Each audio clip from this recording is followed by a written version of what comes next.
Hey guys, Ramsey here. Welcome to another video. Today we are doing a early impression video, or a review, if you will, on a house that has gotten some talk on my channel lately. It is from the house Fort and Manle.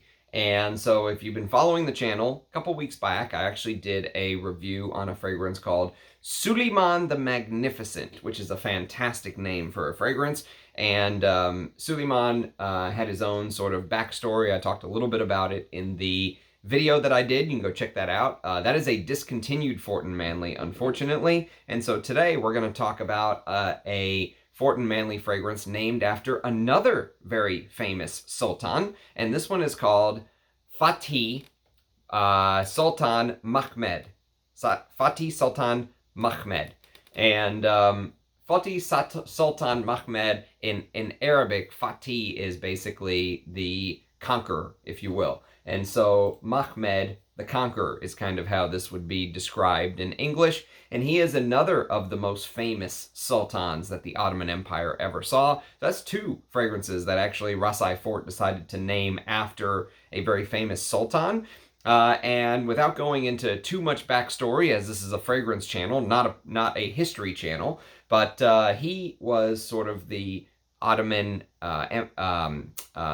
sultan that conquered Constantinople. And if you know your Roman history, you know that Constantine the Great basically set up Constantinople, moved the capital of Rome, the empire, from Rome to Constantinople, and that changed the course of history forever. Many people basically, he's been given sainthood by the Catholic Church for his, I guess you could say, contributions to Christianity spreading. There's many stories about how, Constantine saw like specific Christian symbols on his soldiers' garbs, and it gave him special powers and all that stuff. Well, Constantine, even as the Roman Empire came crumbling down, Constantine as a city was almost seen as unconquerable. And so it was actually Mehmed that decided he was going to conquer it. And obviously, it was a chance. It was a risk he took, but it made him famous, and it gave him the name Mehmed the Conqueror. So that is sort of the backstory behind this, behind the naming of this. And obviously, there are some religious significance to, let's say, a Muslim country taking down or occupying, you could say, the Christian capital of the world, right? And so it obviously made him very famous, because for many years the walls of Constantinople were kind of seen as impenetrable. There were many, many armies that were stopped at the gates of Constantinople. And so, I'm not going to go into the history lesson side of things any further, but it is a very interesting topic and a very interesting name. And to be fair, I really like these names that are a little bit out there. I only have one Fort and Manle fragrance, and it is in full bottle form, I should say, and it's Bajnakov. And I'll review this coming up, probably my next, either, I think I have a decant somewhere of Amber Absolutely, another Fort and Manle that is very popular, so I'll either review that or maybe Bajnakov on the next Fort and Manle review. But I've enjoyed getting to know Fatih Sultan Mehmed, just like I've gotten to enjoy Sultan the Magnificent. And if you've seen my live stream from Fort and Manle, I actually did a Fort and Manle live stream. I enjoyed every single one that I tested. Harem Rose, I enjoyed Harem Rose, and so it's a house that I think deserves some time and some dedication on the channel, right? And so for me, one thing that you're going to notice across all of the Fort and Manle fragrances is just how well blended they are, especially if you're testing them periodically. I said it in my Sultan the Magnificent review, and I'm going to say it again here. It's very hard to break these fragrances down. Extremely hard, in my opinion, to break down a Fort and Manle fragrance properly, because they're very, very well blended. So it's very hard to pick out notes. Many times it's more about the overall impression that the fragrance is giving you, more than just, hey, I'm smelling rose, I'm smelling iris, I'm smelling red apple, this, that, or whatever, right? So one interesting thing that I should note is Many people say that there is real oud across all of Fort and Manle's perfumes. Somebody left a comment on Brandon Therapeutic channel, Therapeutic Fragrances channel, Brandon, which I wish he would come back. I loved his channel. And they basically said that the brand Fort and Manle said that they used Oud Mustafa No. 5 in Suleiman the Magnificent, and they used a synthetic oud in Fatih Sultan Mehmed. I don't know if that's still true or not, but I know that the one thing that I will tell you is if you're somebody who is not a fan of big animalic oud fragrances, if you don't like the fermented, animalic, earthy quality of ouds, let's say, you don't like the blue cheese, you don't like the fertilizer chip smell, this is a house you should check out. And also, his prices are still relatively decent. They have gone up. When this first came out, Fatih Sultan Mehmed came out in 2016, by the way. Excuse me. And it originally retailed at $190 for... Excuse me. I need to stop eating before these videos. $190 for 50 mil. Now, it's $250 for 50 mil. So they've gone up a little bit, but with inflation and everything, that's not exorbitant, especially not for this level of perfumery. So this fragrance is basically seen as like a spicy, woody fragrance, but it has some very clean, floral, some might even say soapy attributes to it, okay? So the interesting part to me, and by the way, I've had 2 decants of this, so special thank you to Eddie, who sent me the original decant, which I've completely, it's basically bone dry. And to Nick, who sent me this very generous decant, which I've been able to wear more. And I'll tell you what, there are some differences between them. I don't know if they're, if this is an older one, this is a newer bottle. I don't know what the difference is, but they do smell a little bit different to me. The newer one that Nick sent me tends to come off more floral and soapier quicker. Whereas here, the older one that I was testing, the one I was testing on the live stream, it almost opens up like you're smelling flint. Like it's the beginnings of a fire, a little bit smoky and a little bit flinty, and almost like you took some very syrupy benzoin and you put it on a fire and you tried to cook that syrupy benzoin. And it gave off a little bit of this smoky, but also slightly resinous, ambery quality to it. And so the opening minutes of the perfume progress and change actually very rapidly to my nose. There is some transition to the fragrance within the first couple minutes. And it's almost like, especially with this particular sample, which I think is an older one, which I actually have here. I have the dry down here. I've got about a 7-hour dry down of the older sample that Eddie sent me here, and I've got the newer sample here. And so, especially in the older one, it feels like in the beginning, once you get that little bit of incense, flinty-like feel, like the fire is beginning to be started, and then the ambery benzoin tends to start to take over. It's almost like somebody stepped in, like you're with a bunch of people. I think of this fragrance as if you're with the Sultan, you're with Mehmed II in Constantinople, right? And I just imagine a fire being lit at night or something, and the children are still awake even though they should be sleeping, and one of them comes up and says, "Oh, that's way too sort of ambery. We need to make it more playful. It's way too serious. We need to make it playful." And so the addition of these floral notes, the addition of these, in this case, fruity notes, which they only list red apple. And red apple is a note that Rasai Fort really likes. I've smelled it in his other creations. He uses red apple over and over and over again in some of his creations. The red apple adds this sort of fruity playfulness to it. Not juvenile, though. There are some fragrances that have a fruitiness that have this juvenile side to it, right?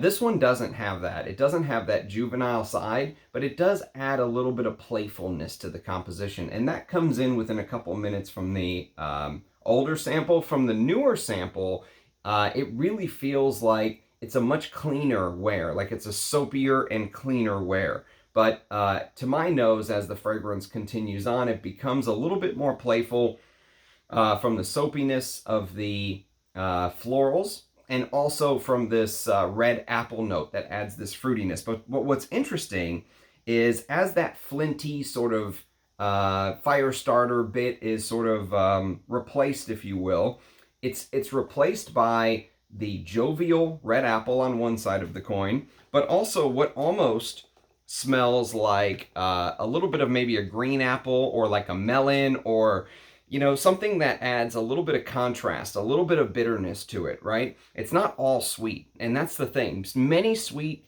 fragrances or fruity fragrances come across as, I would say, juvenile. This one doesn't come across as juvenile. In fact, it comes across as very refined and extremely well blended.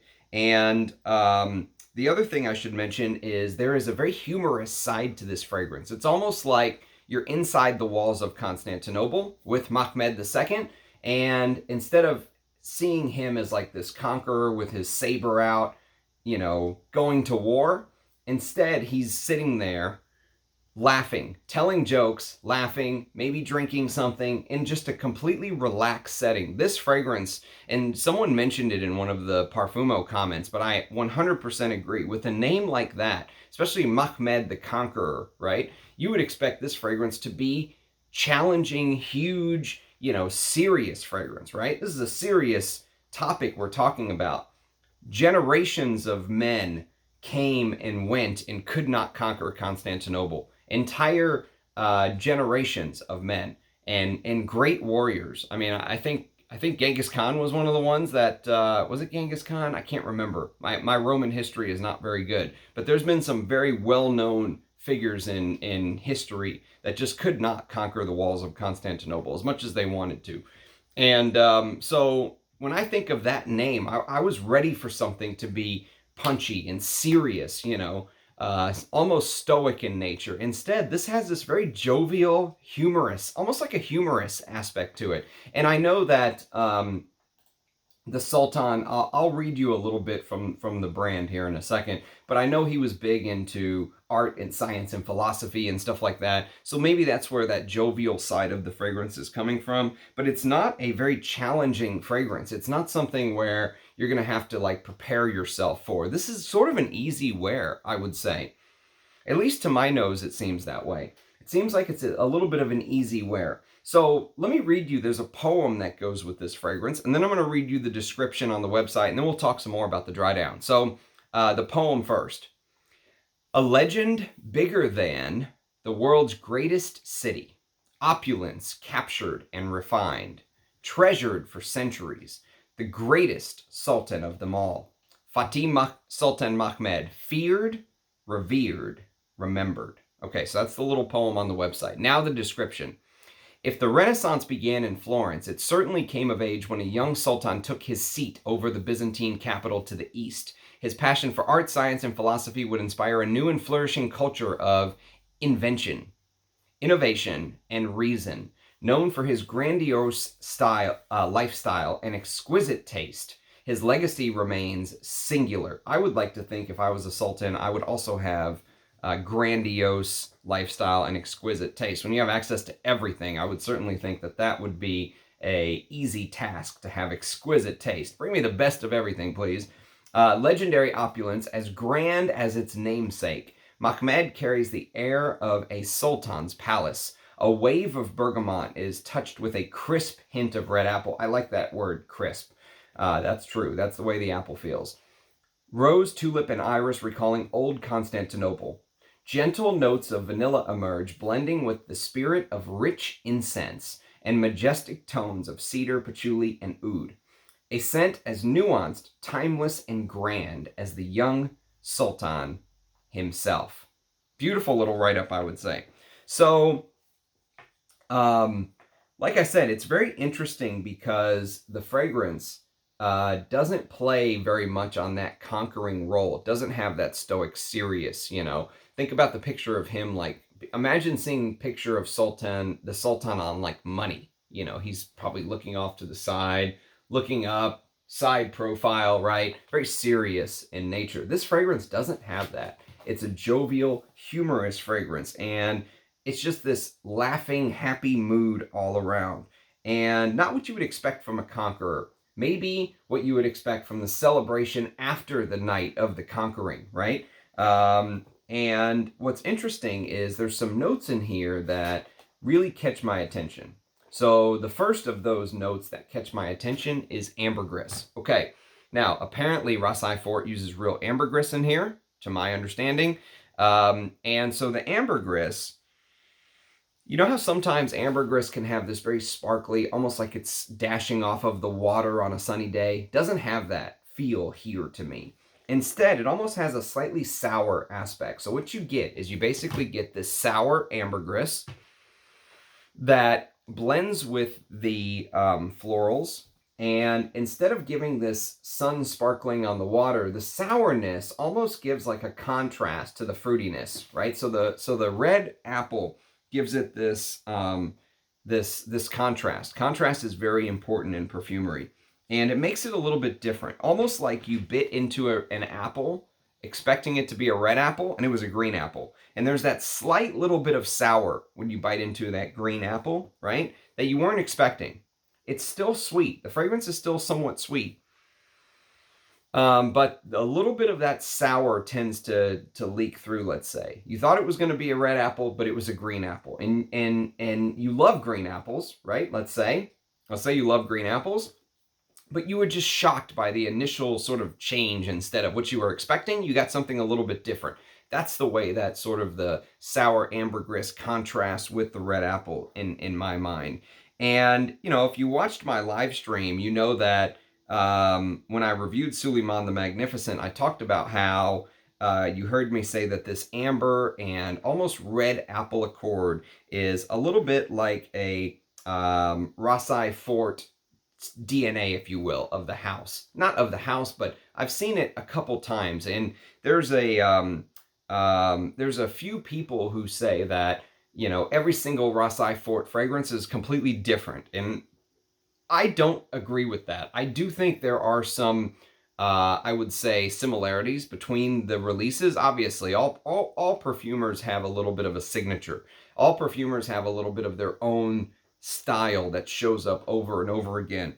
And one thing that I've noticed with Rasai Fort's creations is that he is a little bit of a master of blending, but also blending in this ambery oriental-like accord. This is technically considered an oriental fragrance, I would think, even though it's also considered like a spicy woody. I would consider it an oriental to some extent because of the vanilla and benzoin and stuff like that. But you get that many times in his releases. Many of them have a little bit of that twirl, like a swirl of oriental, and it's all sort of imagine like an ice cream swirl, and it's all sort of swirled together in the end, right? There's a little bit of that feeling with his perfumery.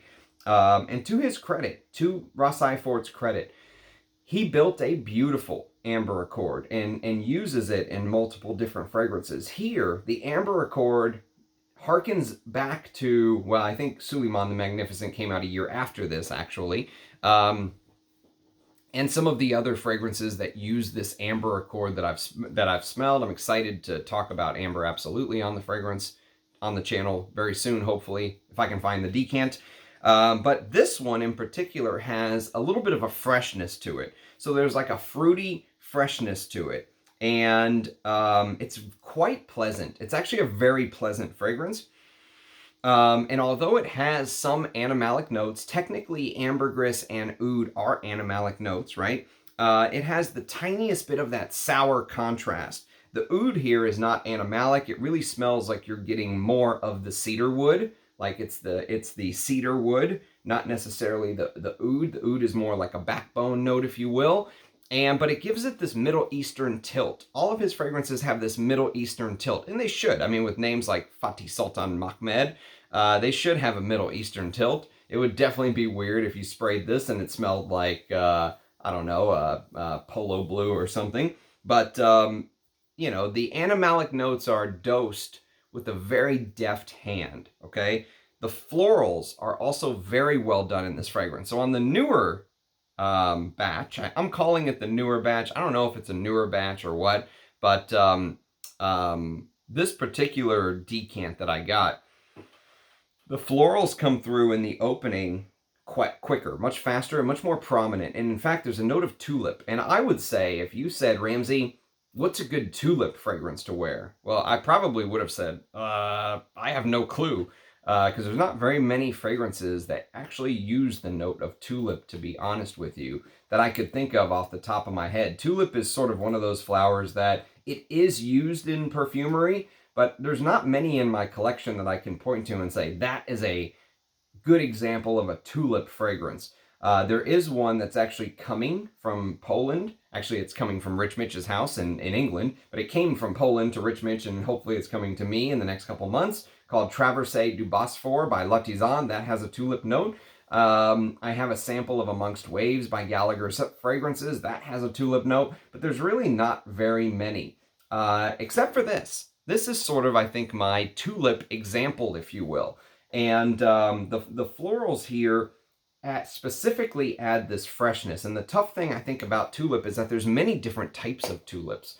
You know, sometimes they can be green, sometimes they can be rosy, sometimes they can be almost like anise and peppery and spicy.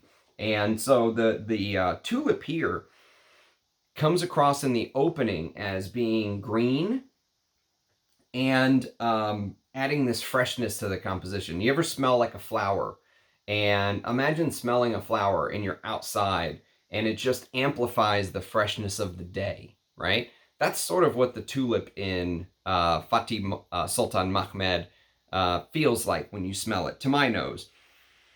It just seems like you're sort of getting this yes, floral freshness, but also I would say it just amplifies the freshness in the composition, if you will. There's a very natural freshness. That's a good way of saying it. There's a very natural freshness in this fragrance, and I think it's a blend of the sour ambergris with the florals is sort of my guess. And then, of course, the red apple adds that, you know, fruitiness. The sour ambergris, I think, also plays on that sour green apple I was talking about earlier.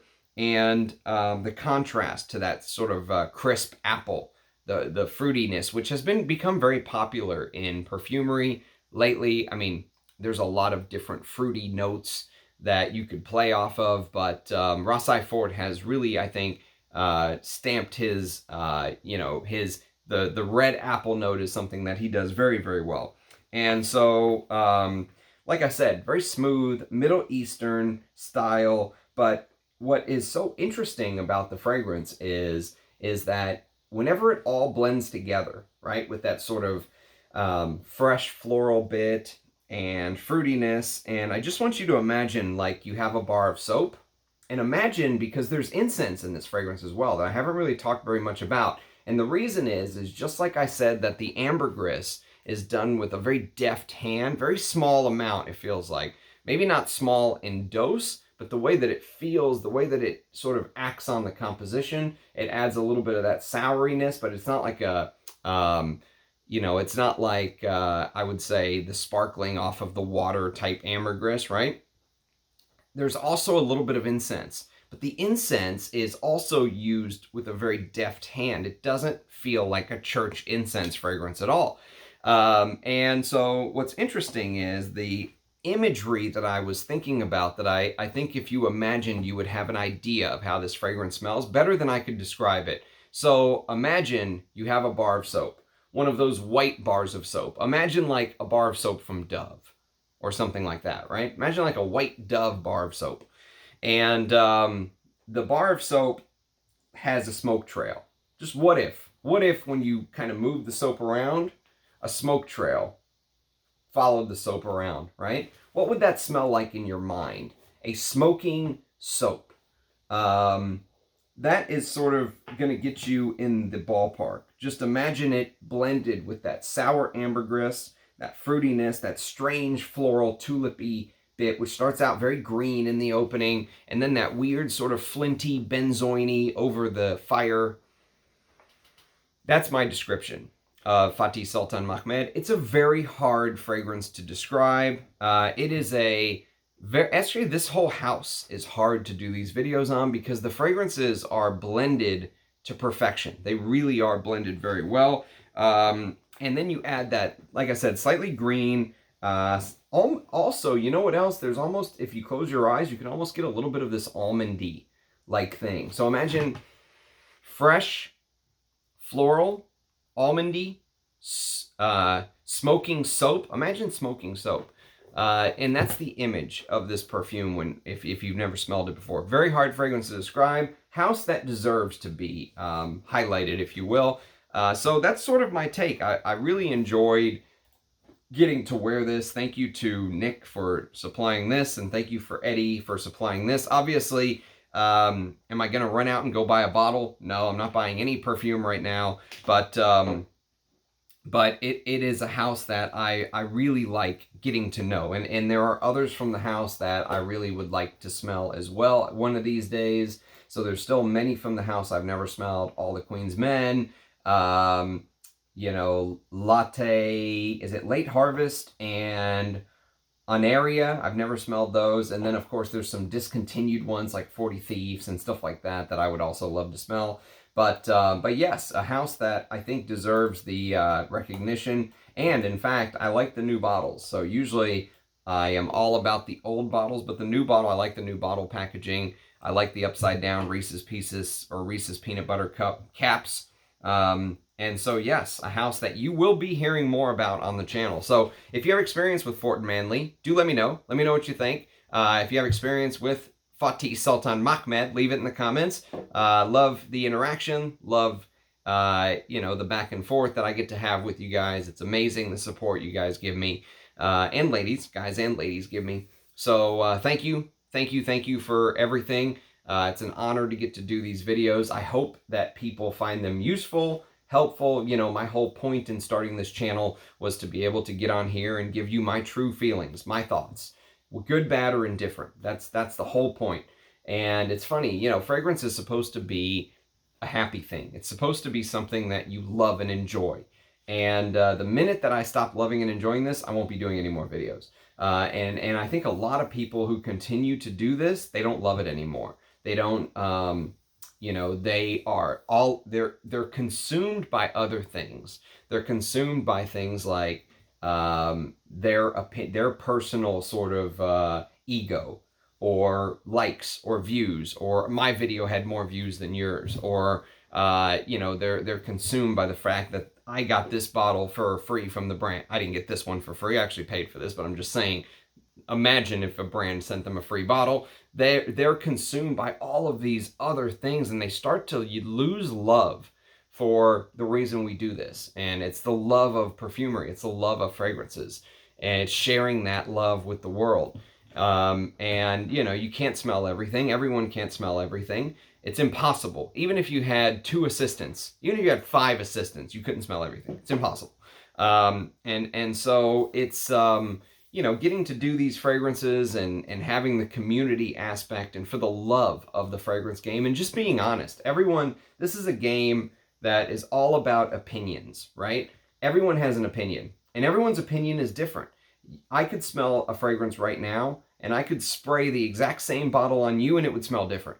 Like I said, these 2 decants smell different. They do. You know, this one smells different from this one. And so it's just kind of one of those things where I think sometimes some people get caught up in the drama. They get caught up in being right.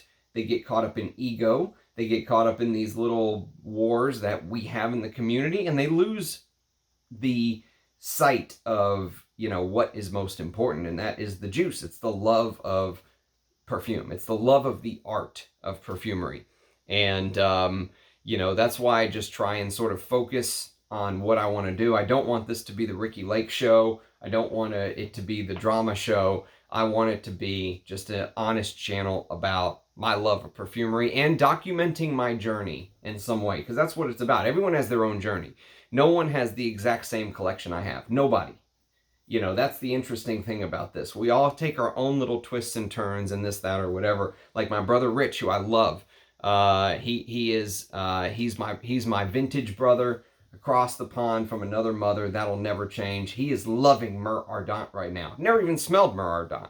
You know what I mean? So we each have these little sort of these little nooks and crannies we go on in our journey, and that's what makes it unique. And documenting it, and you know, cutting through the fluff, cutting through the BS, cutting through the channels that get the free bottle and go, oh, it's the greatest thing you've ever smelled. It's so, so good. And you have to run out and buy a bottle, and you're not a real frag head if you don't have it. And, you know, cutting through all that, right?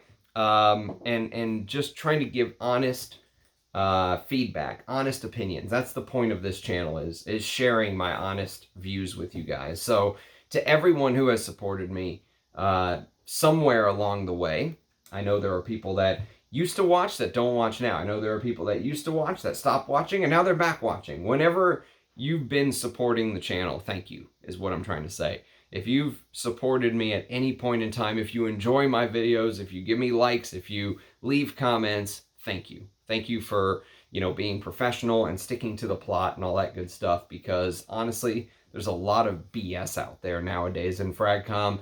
There's a lot of fragrance channels that don't talk about fragrance. There's a lot of drama. There's a lot of all of that stuff. And I just, I want to keep our eyes on the prize, and that's exploring the art of perfumery and doing it in an honest and capable way with a good work ethic. That's the other thing I think that separates many channels, is that there's a lot of people that they could be just absolutely fantastic, but they don't have the work ethic, or they've got other stuff going on in their lives. It's hard to do this every single day, be consistent, put out a video consistently. So hopefully you guys enjoy the back and forth. Hopefully you enjoy, taking a step into my fragrance room with me and chatting with me. And, I do make myself very readily available. I put my email on the blurb. I put my Instagram, which I basically opened just for this. It's just basically like a fragrance Instagram. So yes, you can easily contact me, and I actually will respond. So appreciate everyone's support. Cheers, and I'll catch you next time. Bye-bye.